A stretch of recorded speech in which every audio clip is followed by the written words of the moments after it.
Back on NFL Daily. Still here in the studio with my friend Patrick, but welcoming in one of our favorite guests. It's Adam West of the Saints Block Party podcast. He's not just a Saints guy, he's a draft guy. Boots on the ground, our Big 12 Pro Day correspondent. And yes, if you happen to listen to 40s and Free Agents with Daniel Jeremiah, we have our fourth guest for the second straight day, the PA guy at the Big 12 Pro Day. So welcome to him as well. Thanks, Adam. No, thank you for having me on. We tried to time it, but we are recording at the same time that the DBs are now running their 40s. So we're back, and so he's back.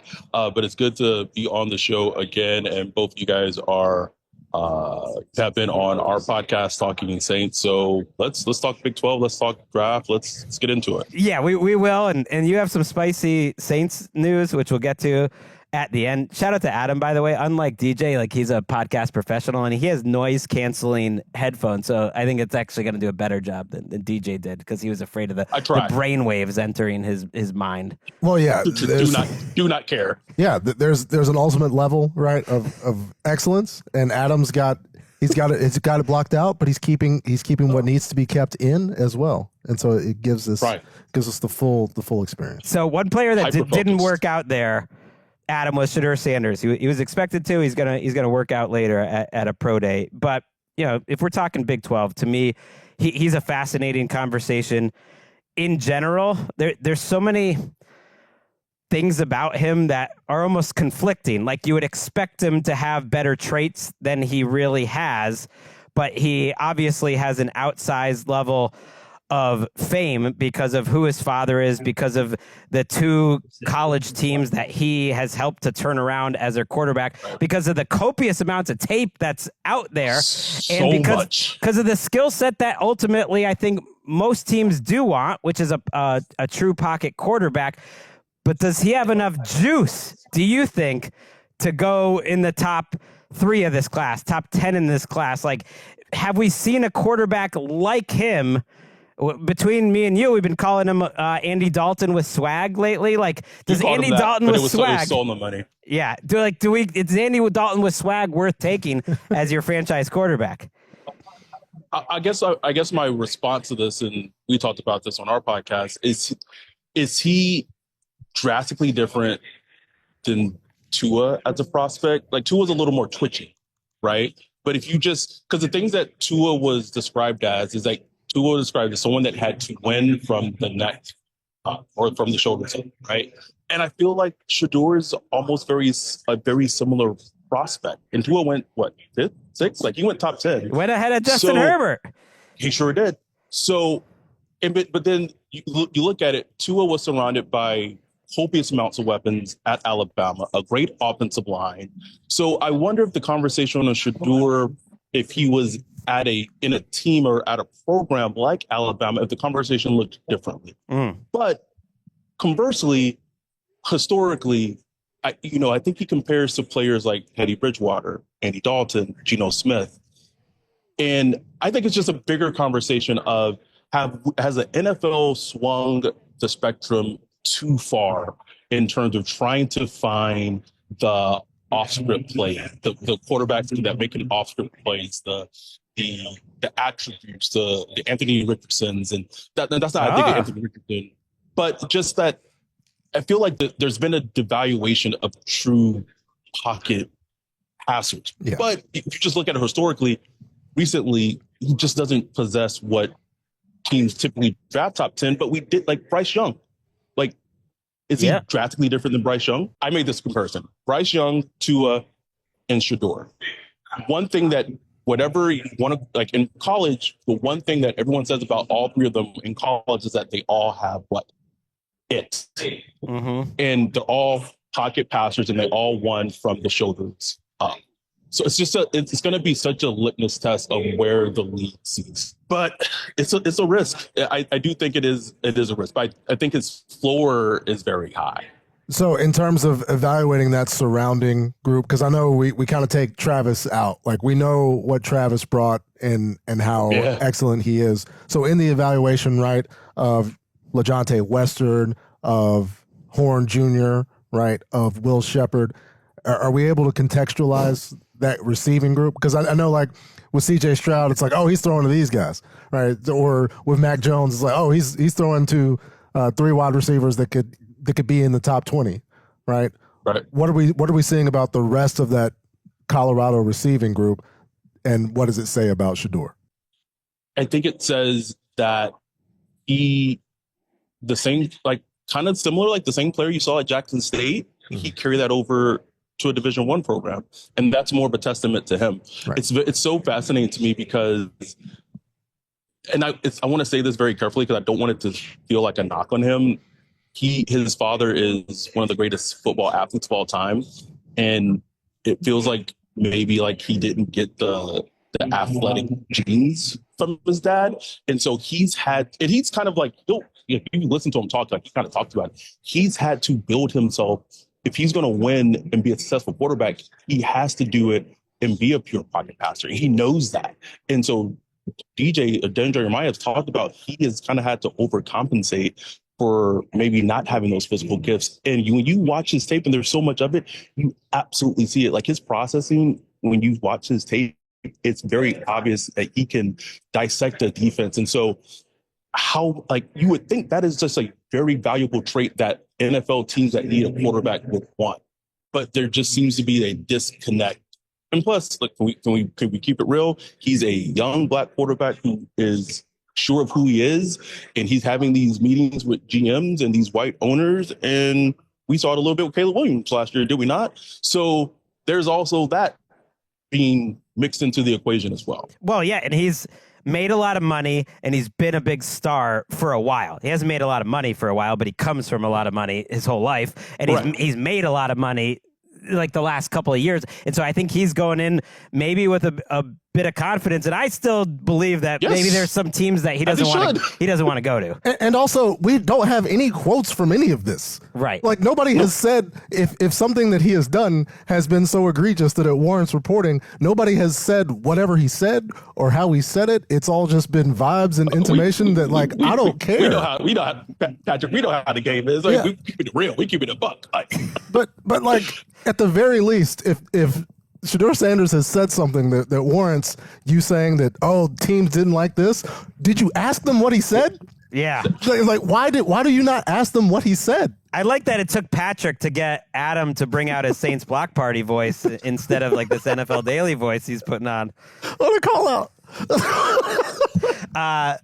I love vote switching. Love it. Okay, so yeah, that's what the word I was looking for. Shadur Sanders, though, here's the thing. You're right about the processing. You're right about that he's so sharp. He can make some great throws over the middle of the field. He doesn't have an amazing arm, but it's good enough. He's not an incredible athlete, but it's good enough. I think the idea about quarterback in 2025, to answer kind of what you were saying, Adam, is like, have we gone too far just looking for traits, guys?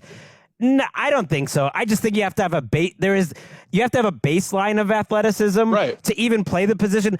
But everyone's got it. I haven't seen a prospect lately. Maybe it's Shuck actually that like doesn't have the baseline of athleticism. They've all got it. Like everyone now is at least mid-tier. None of them are Jared Goff coming out of Cal, and Jared Goff's made it work. Jared Goff has made a lot of money, so it shows.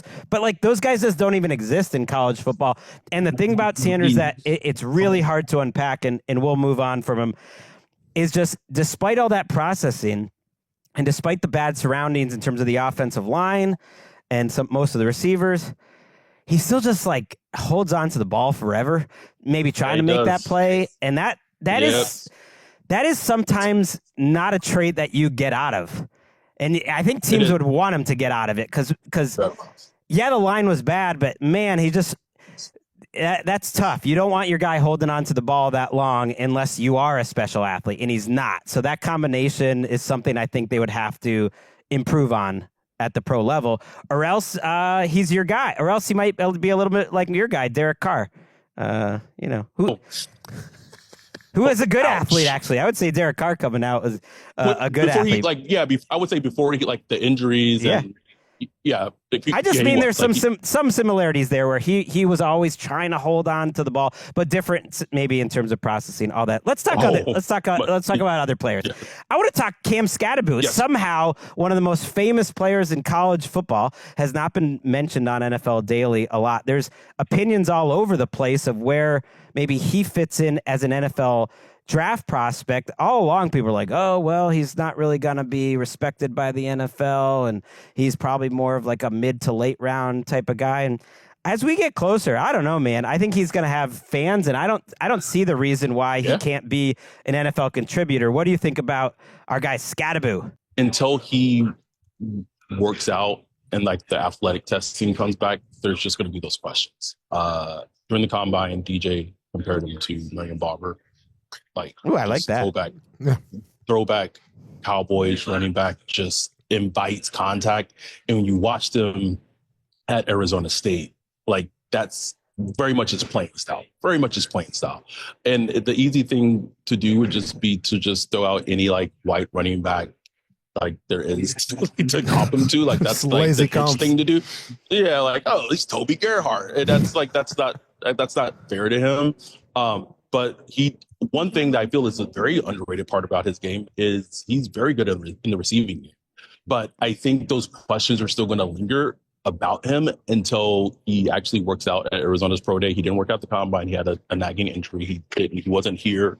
Well, originally he was on the roster here at the Big 12 pro day, but he ended up not being here. So until I think you just know how it is in terms of football and scouts, until people see like what he actually is as a quote unquote athlete, there's going to be those lingering questions in terms of what he projects to at the next level.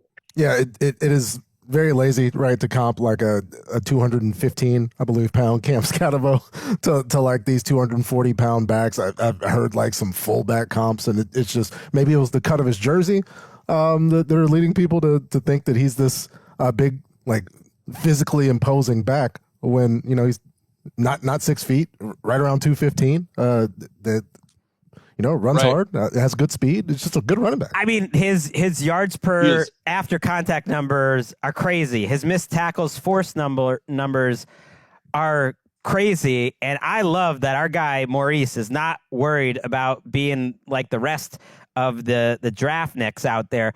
He ranks Genty number 1. He ranks Travion Henderson from Ohio State number 2.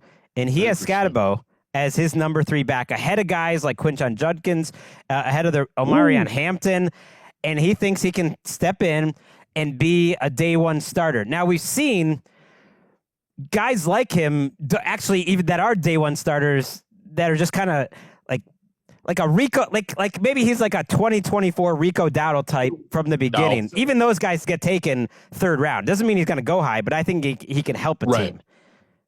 Yeah, and I think a team will take a flyer on him round 3, round 4. Like it's going to happen. Like he's such a good player, and he was so productive at Arizona State that his film doesn't lie. But it's sell some jerseys too. Yeah. Let's go. Oh, absolutely. Those things would sell immediately. Like immediately. Not to bring up Steven the trainer again, but like he's one of 2 college players that like casuals know. Everyone asks about Scatebo. There's got to be value to that. and everyone has an opinion about Scatebo as well. Everyone does. So, speaking of production, I feel like Tet McMillan, because of this Travis Hunter effect, we're downrating a lot of receivers that had a lot of production. How do you view Tet McMillan if we wanted to like contextualize him with not this class? So Tet was someone that we watched. When I say we, Ryan and I watched when we broke him down, and I felt like I came away from his film wanting, like, I went in expecting more, and I came away a little disappointed. And the player that I kept thinking about the most when I watched him, that I was completely wrong on, so it may end up being was I felt like I was watching Cortland Sutton at SMU, and I was completely wrong about Cortland Sutton. But and Cortland Sutton has gone on to have a great career in the NFL. He went in the second round. I think the Drake London comparisons, I understand them. But I think the discourse for Tet has completely gotten a little out of control. To be honest, what's the discourse? Saying that now he's going to get drafted like late 20s, and I could even understand how what I'm hearing is that there's a lot of teams that have Matthew Golden, Texas wide receiver, as the wide receiver one on their boards. I get it, but like the fact that you see mocks that have Tet going in like the 20s, I think that's asinine. Ooh, you just called Daniel Jeremiah asinine. That's tough. I mean, that's not a side of DJ, but I think it's asinine, and because I think there's a place for. I'll use the Saints as the perfect example. I think if the Saints podcast, so if the Saints took him, he brings a hierarchy to that wide receiver room, and kind of teams like to have a basketball team for the wide receivers. They like to have someone that can go backs out, like possession. They like to have the speed guy. So they have Chris Olave. They have Rashid Shaheed. They're missing that chain mover. They're missing that 50-50 guy.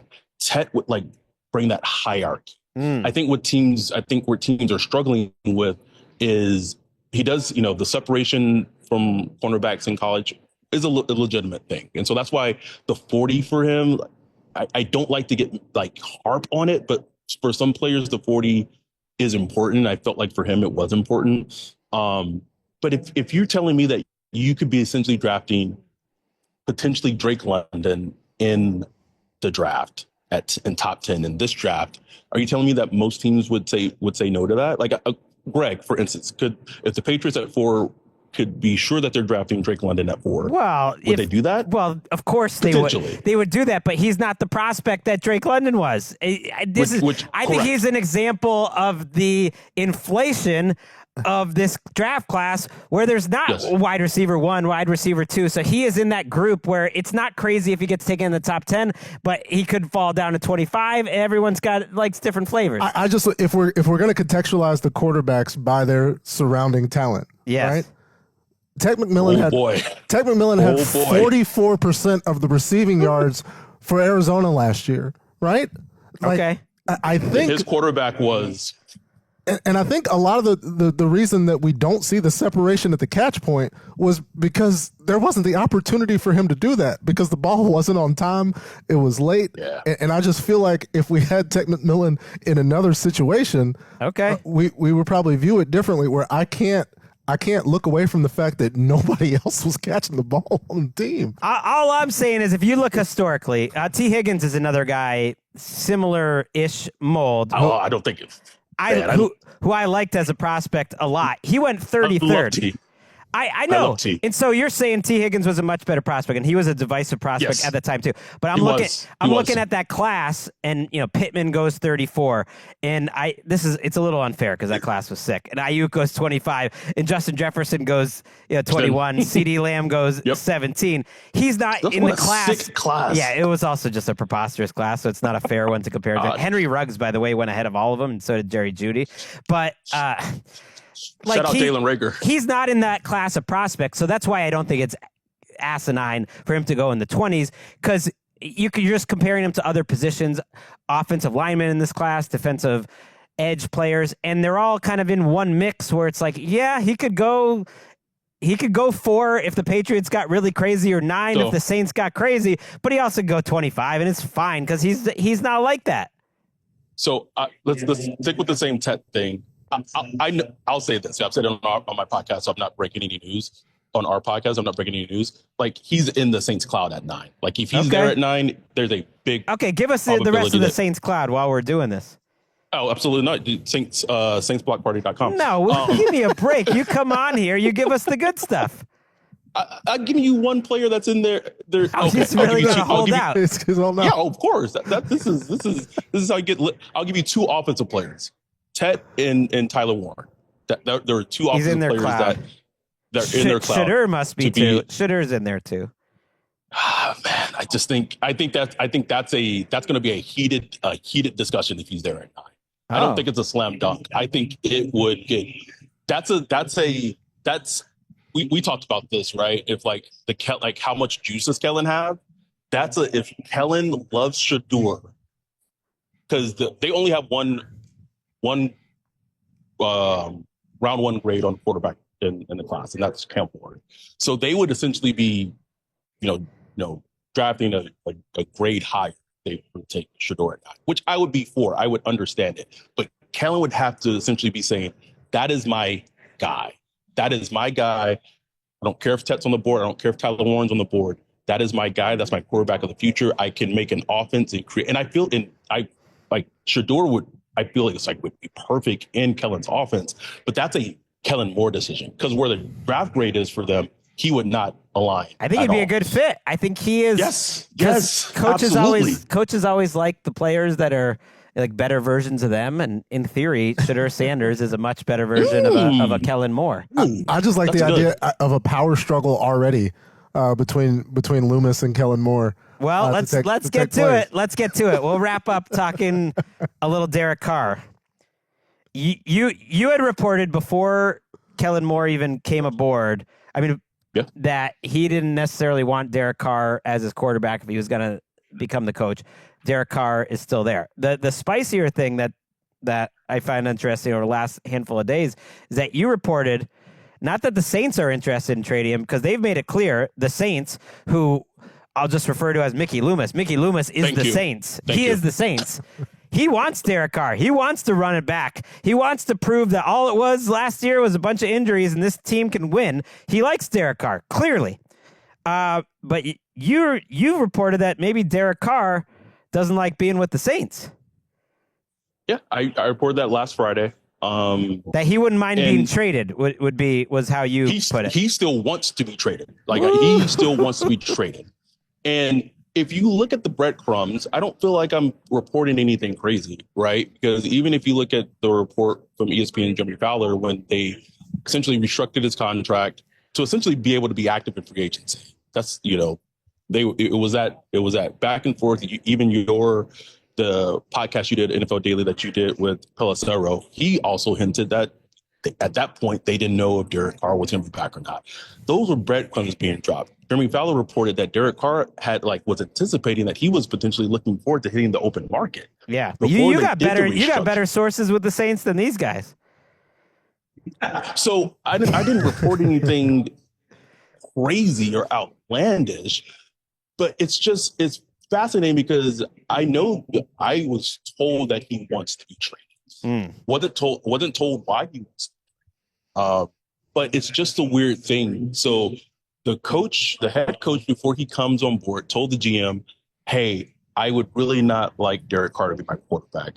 Somehow in the mix, after he gets hired, the GM convinces Kellen Moore to ride with Derek Carr. And now Derek Carr is like, don't want to be the quarterback anymore. And the GM's like, but I wanted to preserve my job and save my job. And the only way I see that to be a viable route is to move forward with this quarterback that doesn't want to be here. It's already dysfunctional and the season hasn't even started yet. It's bad. That's bad. And if I'm Derek Carr, I would want to go to any of the potential options. Number one, the Steelers. Number two, the Giants would be better, I think, for him. And at least he's played with Brian Callahan before, so he might not be feeling great vibes in New Orleans. He knows the fan base doesn't like. It's a whole thing. It's interesting. Doesn't mean that it's likely to happen. It's just an interesting insight. No, I think it does get more likely depending on that whole discussion we talked about if Shedur's there at 9, and I think that completely changes things. And also, Aaron Rodgers could stop playing football, and then there could be, in terms of dance partners at the ball, maybe the value goes back up. Where I'm wondering who wants it more. Adam already covered the hypothetical benefit for Mickey Loomis to stay and have Derek Carr be successful and seeing that as a path to keeping his job. I'm not sure that there's a path for him not to have the job. The history would prove you right, but I gotta think at some point at some point. at some point. Adam, I love having you on. I love Patrick bringing out the Saints block party. Adam, I love any Adam.